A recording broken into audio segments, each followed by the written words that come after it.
Waktu saya tidak panjang, saya sampaikan di ujung, Turki Utsmani. Turki Utsmani, nah teman-teman, ada buku yang menurut seorang penulis yang pernah saya baca, buku ini tidak boleh beredar 75 tahun lamanya. Judulnya Militan Islam. Militan Islam. Penulisnya belakangnya Jason. Ada bukunya ada.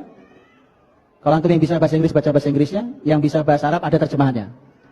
Setahu saya terjemahannya Al-Islam Ats-Tsauri. Terjemahannya. Tentang militan Islam ini, menurut seorang penulis yang pernah saya baca dari, kalau nggak salah penulis dari Emirat atau dari mana, nulis tentang bahwa buku ini 75 tahun tidak boleh dikeluarkan. Kenapa tidak boleh dikeluarkan? Nah sekarang saya keluarkan. Saya keluarkan apa yang dibaca oleh para ilmuwan. Karena begitu antum baca, teman-teman, antum akan kembali ke Islam. Antum akan kembali mencintai Quran. Bahkan akan mencintai bahasanya Quran. Dan antum akan berusaha untuk bisa itu. Apa isinya? Di masa Turki Utsmani, sebelum Eropa keluar menjajah, Inggris dan Prancis melakukan penelitian. Penelitiannya diambil dari mulai Samudra Atlantik sampai Samudra Hindia. Mungkin nggak nyampe Indonesia mungkin. Untuk mereka tahu sebenarnya apa kunci kekuatan muslimin itu.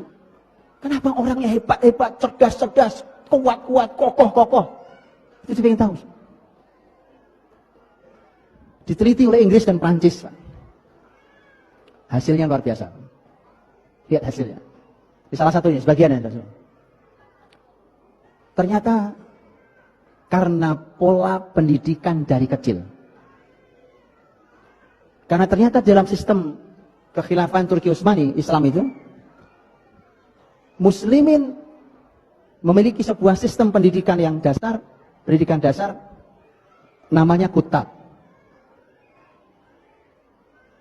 Kutab itu anak-anak diajari yang paling dasar tentang Quran. Diajarkanlah Quran, terus bertahap dari mulai mereka membaca sampai hafal, sampai mulai paham isinya. Setelah itu mereka belajar bahasa Arab, bahkan mereka mulai menghafal kaidah-kaidah dalam bahasa Arab, dalam grammar Arab. Di antara yang mereka hafal adalah Alfiyah Ibnu Malik. Alfiyah Ibnu Malik 1000 bait, Alfiyah 1000 bait itu adalah grammar bahasa Arab. Jadi syair 1000 bait dihafal, itu dihafal oleh mereka. Jadi mereka menghafal grammar 1000 bait. Lu bisa bayangkan itu. Dan nampaknya itulah kunci kekuatan muslimin. Karena di sana terkandung banyak sekali keistimewaan. Di antaranya adalah apa yang disampaikan juga oleh seorang ahli bahasa. Ini juga dosen di Eropa, walaupun aslinya orang Mesir. Dan mungkin kalau tidak salah pernah beredar di terjemahan bahasa Indonesia di broadcast saya pernah baca, seingat saya. Kalau antum pernah baca, kalau tidak nanti antum boleh ada videonya, wawancara beliau ada di televisi di Mesir. Seingat saya di Mesir. Seorang dokter, dia dosen bahasa di Eropa.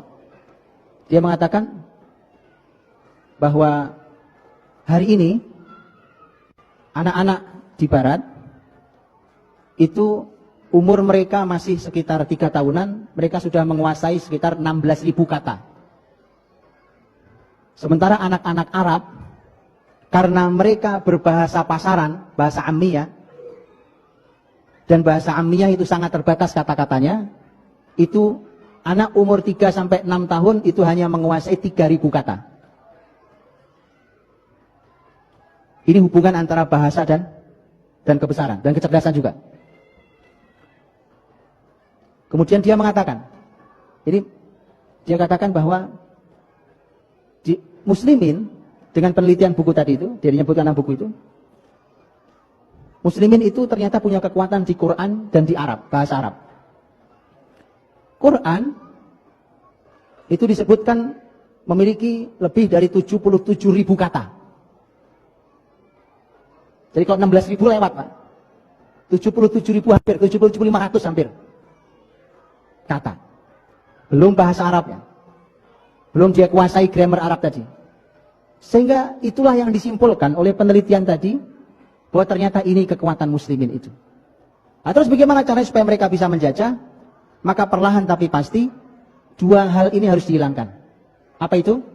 Quran dan bahasa Arab. Maka Prancis dan Inggris punya madhab yang berbeda. Kalau yang Inggris membuat jenjang.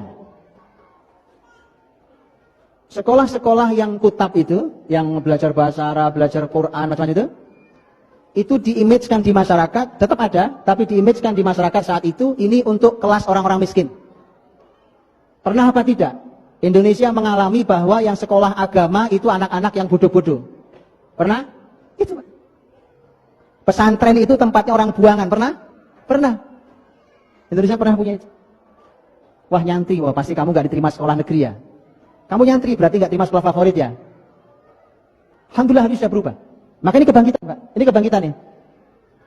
Ini harus dilanjutkan ini. Tapi hati-hati iblis ada di perempatan jalan di depan. Oke? Kemudian dibuatlah kelas tengah, ini versi Inggris. Dibuatlah kelas tengahnya. Kelas tengahnya itu dibuatlah sekolah-sekolah negara. Sekolah-sekolah negara dibuat, dan itu untuk ekonomi menengah. Ya kan? Makanya kalau sampai hari ini, mohon maaf, ini belum hilang sampai sekarang. Sekolah menentukan tingkat perekonomian. Betul ya? Di mana kamu sekolah? Di sini. Oh, pas kamu orang kaya ya. Gitu ya? Itu masih pola Inggris, Pak. Yang level tinggi adalah international school. Masih ada sampai hari ini? Image itu masih ada? Berarti belum bangkit kalau gitu. Belum, saya tarik lagi kalimat saya. Belum bangkit kalau gitu. Yang modern international school di mana tidak ada Quran, tidak ada bahasa Arab. Kalau yang tengah tadi lemah bahasa Arabnya, Qurannya juga lemah. Itu versi Inggris. Versi Prancis enggak, kelamaan, diberangus semuanya. Itu versi Prancis. Oke? Itu yang saya baca. Jadi teman-teman, maka menjajahlah mereka. Sisa-sisanya masih bisa kita rasakan. Sekarang antum tahu gimana caranya mau jadi orang cerdas? Gampang, Pak. Gampang. Belajar syariat ini. Di mana belajar syariat? Jadi sampai masalah tempat. Bukan cuma belajar syariat. Mas tempat. Contoh. Anak tua asal sudah 7 tahun, apalagi laki-laki yang disuruh sholat. Betul kan? Ini teori kecerdasan ini. Suruh sholat. Kalau laki-laki sholatnya di mana? Di masjid. Ini tempat bikin cerdas, Pak. Asal masjidnya kembali fungsinya seperti Masjid Nabawi dulu.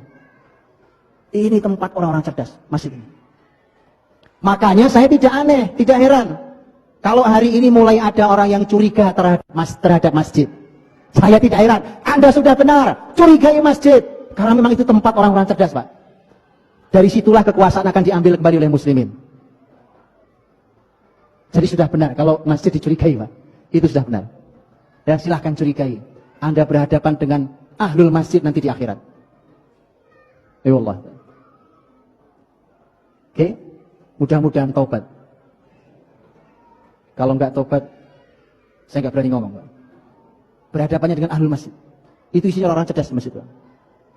Antum silahkan baca sejarah masjid di sepanjang sejarah Islam. Anda akan lihat di situ tempat didik anak supaya cerdas. Masukin ke masjid. Di tempatnya, pelajarannya, polanya dan seterusnya, itu diurutkan begitu cerdasnya luar biasa. Karena nanti anak-anak kita akan ketemu tentang pola materi ilmu yang tidak pernah mungkin diajarkan oleh orang-orang barat.